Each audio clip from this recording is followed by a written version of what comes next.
কোনো পড়াশোনা নেই, কোনো কিছু বিষয় তারা শিখতেছে না। আর শারীরিকভাবে অসুস্থ, মানসিকভাবে অসুস্থ, কোনো প্রতিযোগিতায় দাঁড়াতে পারে না, মানে একটা পঙ্গু জাতি তৈরি হবে। মনে আছে সেই মায়ের কথা?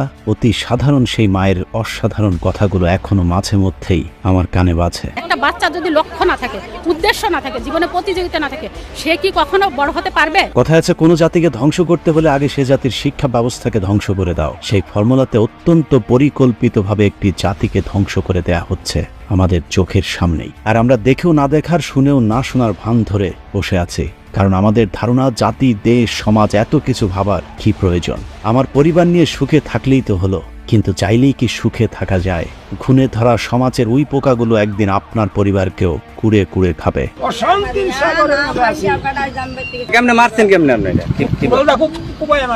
এই তো কদিন আগের ঘটনা, গাজীপুর জেলার কালীগঞ্জ থানার জামালপুর গ্রামের এক বৃদ্ধ বাবা তার কলিজার টুকরা সন্তানকে কুড়াল দিয়ে কুপিয়ে হত্যা করেছিল। চাঞ্চল্যকর এই ঘটনাটি নেট দুনিয়ায় তোলপাড় তৈরি করে। বাবা হয়ে সন্তানকে হত্যার কারণ হচ্ছে নেশাগ্রস্ত ছেলে নেশার টাকা জোগাড়ের জন্য মাঝে মধ্যেই তার বাবা মাকে মারধর করত। তার অত্যাচারে অতিষ্ঠ বাবা আব্দুর রশিদ ছেলে কাউসারকে কুড়াল দিয়ে কুপিয়ে হত্যা করে। আমি কোনো কথা কইতারি না, কিচ্ছু না, আমার ফাঁসি হইব, আর তো কিছু না, আমি শান্তি, তবু আমি শান্তি হয়ে গেলাম। সবচেয়ে হৃদয় বিদারক ঘটনাটি হচ্ছে সন্তানকে মারার পর বাবা তার লাশ জড়িয়ে ধরে বলেছিলেন, আমি তোকে মারতে চাইনি, নেশাই তোর মৃত্যু ডেকে এনেছে। তোকে নিয়েই তো আমার সব স্বপ্ন ছিল। জেলখানায় থাকতো আমার কোনো কষ্ট হতো না, কিন্তু তোকে ছাড়া পৃথিবীতে থাকাটা আমার জন্য অনেক কষ্টের। ঘটনার পরপর এলাকার মানুষজন জড়ো হয়ে আব্দুর রশিদকে পুলিশ আসবার আগে পালিয়ে যাবার পরামর্শ দিয়েছিলেন, কিন্তু বাবা আব্দুর রশিদ পালিয়ে যাননি। মানুষের সামনে চিৎকার করে আব্দুর রশিদ বলেছিলেন, আদালতে গিয়ে বিচারককে আমি বলবো আমার ছেলের জীবনের বিনিময়ে হলেও মাদকের জন্য আর যেন কোনো মায়ের বুক খালি না হয়, সেই ব্যবস্থা করুন। রশিদ চাচার প্রতি আমাদের সমবেদনা, কিন্তু সমস্যা হলো তিনি যে রাষ্ট্র ব্যবস্থার কাছে সমস্যার সমাধান চাইছেন, সেই রাষ্ট্রই এই সমস্যা তৈরি করতে নানান পরিকল্পনা হাতে নিয়েছে। প্রশ্ন করবেন কিভাবে? চলুন দেখা যাক। আমি তোমাদের কাছে স্মার্ট বাংলাদেশ। পৃথিবীর ইতিহাসে প্রথম দেশ হিসাবে ডিজিটাল থেকে স্মার্ট জগতে পা দেয় আমাদের দেশে অনেক বড় বড় রাস্তা, ব্রিজ, ফ্লাইওভার, এমনকি নদীর ভেতর দিয়ে টানেলও তৈরি হয়েছে।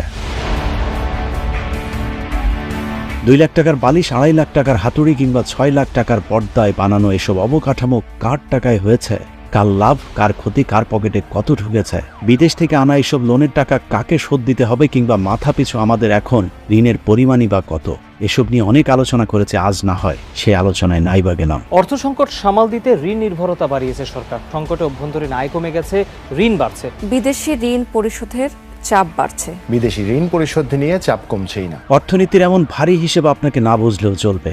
চোখ তুলে আপনার আশপাশে তাকিয়ে দেখুন, সব হিসেব বই করে মিলে যাবে। ফোর্বস সম্প্রতি বিশ্বের শীর্ষ ধনীদের তালিকা প্রকাশ করেছে। এই তালিকায় জায়গা পেয়েছেন এক বাংলাদেশি। কে তিনি? কত সম্পদের মালিক এই বাংলাদেশি? তিনি সামিট গ্রুপের চেয়ারম্যান আজিজ খান। দেশে এখন ইউরোপ আমেরিকার ধন কুবেরদের সাথে টেক্কা দেয়া বিলিয়নারের পয়দা হওয়া, কিন্তু আপনার আমার কপাল কি পাল্টেছে? কেমন চলছে আপনার সংসার? সবশেষ গরুর মাংস কিনেছেন কবে? বেতনের টাকায় মাস শেষ করা যায়? নাকি মানিব্যাগের চিপায় পড়ে থাকা 500 টাকার নোট দুটো চোখ রাঙিয়ে বলে দেয় মাস শেষ হতে কিন্তু এখনো 10 দিন বাকি?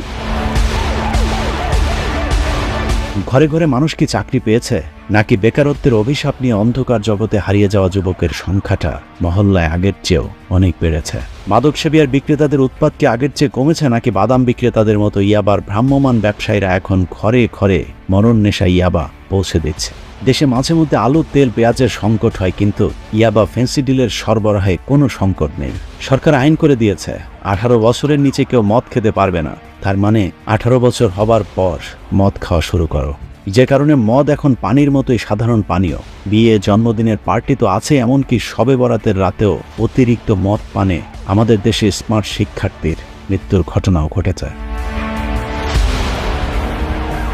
সমাজের এরকম সরল চিত্রে আপনাকে জানিয়ে দেবে কতটা ডিজিটাল আর স্মার্ট হয়েছে আমাদের সোনার বাংলাদেশ। একটু তাকিয়ে দেখুন, ঢাকা শহরের ফুটপাত জুড়ে ভিড় করা ভিক্ষুকের সংখ্যাটা কি আগের চেয়ে কমেছে নাকি বেড়েছে?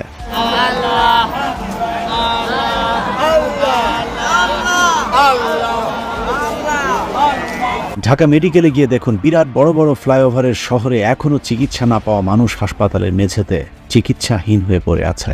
উন্নয়নের হিড়িক লাগা শহরে সবচেয়ে বেশি উন্নতি হয়েছে মশার বংশ বিস্তারে। নেট দিয়া জানালাই করা হয়েছে, তারপরেও নেটও মানে না। সিটি প্রশাসনের কোনো উদ্যোগ নাই, শুধু ওরা মুখ দিয়ে বলে কিন্তু আসলে কাজে কিছুই করে না। ধুলার দাপটে এখনো দম বন্ধ হয়ে আসে, আর বৃষ্টি শুরু না হতেই তলিয়ে যায় অলিগলি থেকে শুরু করে শহরের প্রধান সড়কগুলো। দিনে বৃষ্টি হলে তো কোন অবস্থা, পানি রিক্সের বডির উপরে ওঠে। কারো কোনো উদ্যোগ আছে বলে মনে হয় না। অবৈধভাবে ক্ষমতায় টিকিয়ে রাখার দায়িত্বে থাকা দ্বিগুণ তিনগুণ বেতন বাড়া সরকারি কামলারা এখনো আগের মতোই ঘুষের জন্য ফাইল আটকে রাখে। তবে বেড়েছে চাহিদা মাত্র দিতে বাধ্য থাকা ঘুষের পরিমাণ।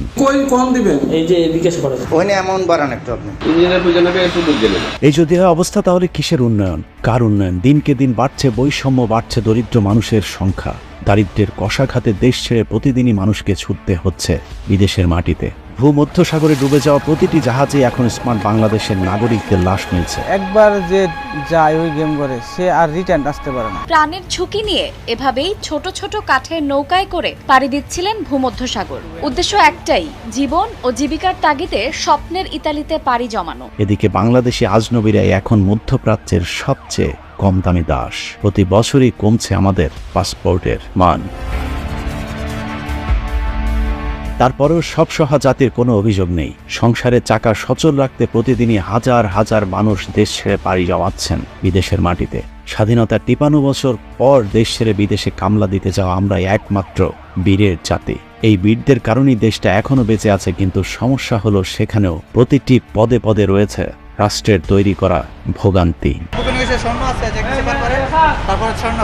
কাস্টম থেকে আমাদের ব্যাগ শেষ করে লেগেছে, মোবাইল ছিল, স্যামসাং ব্যাগ, আনব্যাগ খাইতেছি না। দেশ ছেড়ে বের হতে হলে সবার আগে আপনার পাসপোর্ট প্রয়োজন, আর পাসপোর্ট বানাতে গেলে আপনার জাতীয় পরিচয়পত্র লাগবে। কিন্তু সমস্যা হলো, সাত কপালের ভাগ্য নিয়ে কেউ না জন্ম নির্ভুল জাতীয় পরিচয়পত্র হাতে পেয়েছেন, এটা পৃথিবীর অষ্টম আশ্চর্য। এরা কি লেখাপড়া করে নাই? লেখাপড়া ছাড়াই কি চাকরি পাইছে? নাম আছে আবার বাবলু, লেখছে বালবুলু। যাই হোক, পরিচয়পত্রের বানান ঠিক করলেও বিদেশে যাবার যুদ্ধে জিততে হলে আপনাকে আরো অনেকগুলো ধাপ পার হতে হবে। পাসপোর্ট অফিসের দালাল আর আনসারদের ঝক্কি ঝামেলা শেষ করেও পুলিশকে চা নাস্তা খাবার টাকা না দিলে মৃত্যুর আগ পর্যন্ত আপনার পাসপোর্ট আপনার বাসায় আসবে না। আমি আজকে 6-7 দিন ধরে ঢাকা শহর আছি, বাড়িতে যাই না। 30 তারিখে আমার মেয়াদ শেষ। 4 তারিখে দিবে, এই আশায় বসে আছি 3 দিন হলে, রাস্তায় শুয়ে আছি। পাসপোর্ট পাওয়ার পর আরেক দফা দালালের দৌরাত্ম্য পার করে স্বপ্নের দেশে পা রেখেই শুরু হয় আরেক দুঃস্বপ্ন।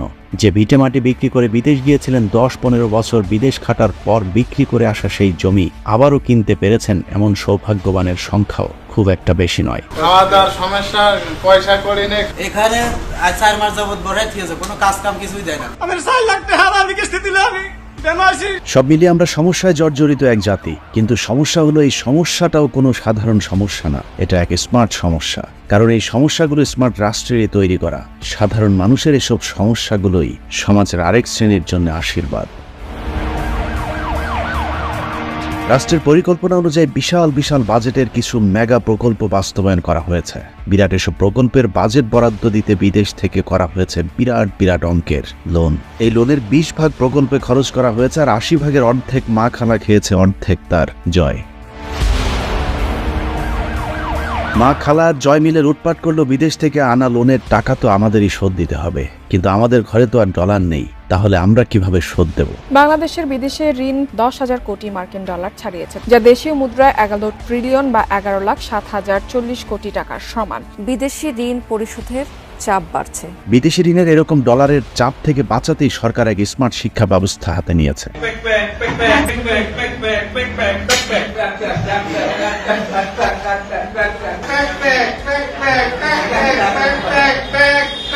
যে শিক্ষা ব্যবস্থায় পড়াশোনা শেষ করে আপনার বিদেশে গিয়ে কামলা দেয়া ছাড়া আর কোনো কিছুই করার থাকবে না। জাতিকে আসলে মেধাশূন্য করার জন্যই আসলে এই বর্তমান শিক্ষাক্রম সেটি আসলে চালু করা হয়েছে। তাতেই দেশে ডলার আসবে, আপনি বছরের পর বছর বিদেশ গিয়ে টাকা কামাবেন, আর সরকার আপনার টাকায় বড় বড় ব্রিজ বানাবে।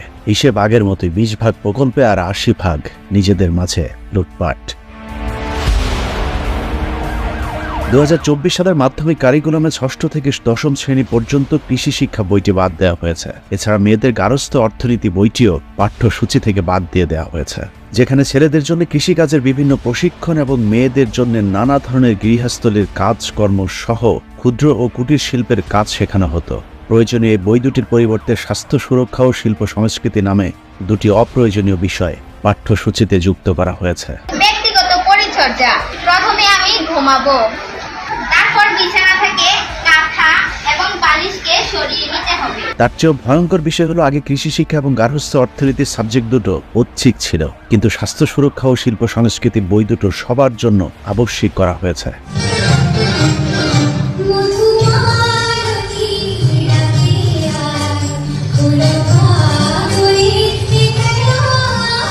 আগে পড়াশোনা করে কোনো চাকরি না পেলে অন্তত কৃষি কাজ করে কোনো রকম গ্রামে জীবন চালানো যেত, কিন্তু তাতে তো আর ওই ডলার আসবে না।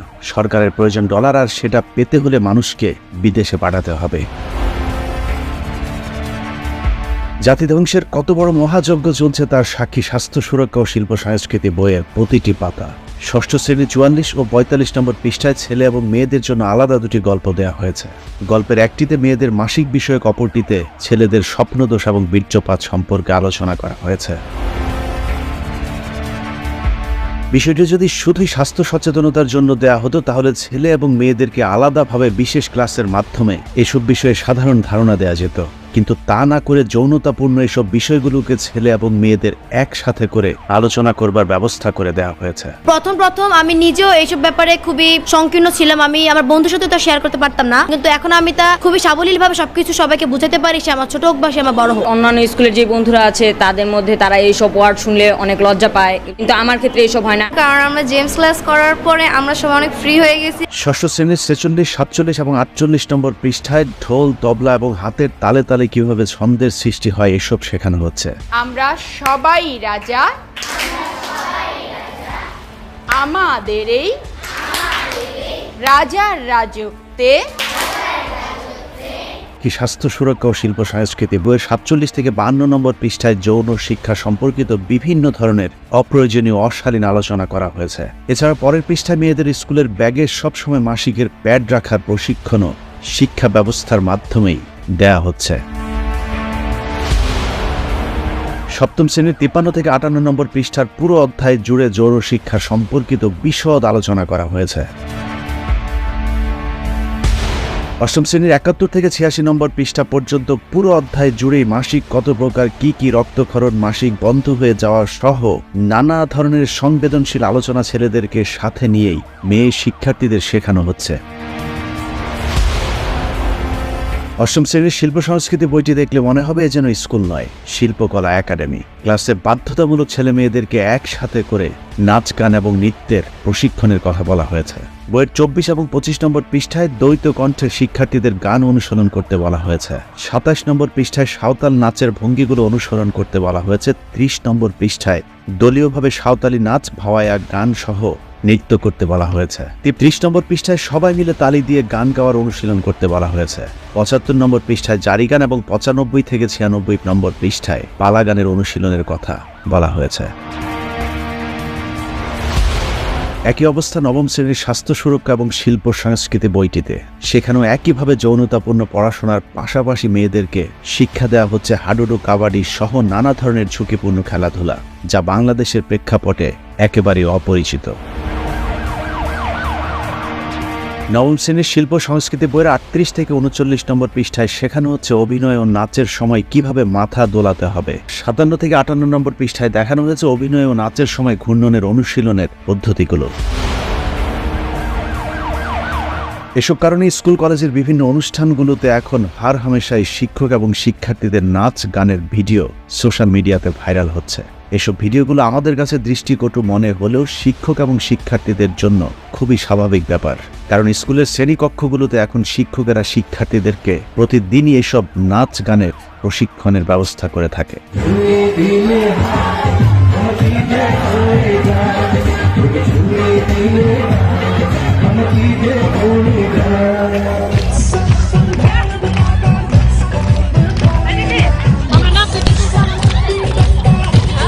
কাদের ইশারায় আমাদের শিক্ষা ব্যবস্থার এই বেহাল দশা সেটা বোঝা যাবে শিল্প সংস্কৃতি বইয়ের 60 থেকে 61 নম্বর পৃষ্ঠা খুললে, যেখানে শাস্ত্রীয় সঙ্গীতের অনুশীলনে শেখানো হচ্ছে উত্তর ভারতীয় বা হিন্দুয়ানি শাস্ত্রীয় সঙ্গীত এবং দক্ষিণ ভারতীয় বা কর্ণাটকের শাস্ত্রীয় সঙ্গীত, এবং এই সব কিছু বাধ্যতামূলকভাবে প্রতিটি শিক্ষার্থীকে শিখতে বাধ্য করা হচ্ছে। মূলত বাংলাদেশের রাজনীতি, অর্থনীতি, ধর্ম, সংস্কৃতির মতো শিক্ষা ব্যবস্থা ধ্বংস করে দেওয়ার জন্যই ভারতের এই গভীর চক্রান্ত। মেধা শূন্য জাতি তৈরি করে দেশের বড় বড় সব পদগুলোতে বসানো হয়েছে ভারতীয়দেরকে। আর এবার আলু পেঁয়াজের বাজারেও ভারতের হাতে নিয়ন্ত্রণ তুলে দেওয়ার লক্ষ্যেই নাচ গানময় শিক্ষা ব্যবস্থা চালু করেছে বর্তমান সরকার। এই কাজ বাস্তবায়নের লক্ষ্যে দীর্ঘদিন ধরে ভারতে প্রশিক্ষণপ্রাপ্ত ইসকন সদস্যকে শিক্ষা মন্ত্রণালয়ের দায়িত্ব দেওয়া হয়েছে। বাবা আমাকে ছোটবেলায় রামকৃষ্ণ মিশনে পড়বার জন্য পাঠিয়েছিল, সেখানে আমি 1 বছর পড়েছিলাম। হরে কৃষ্ণ কৃষ্ণ কৃষ্ণ হরে হরে।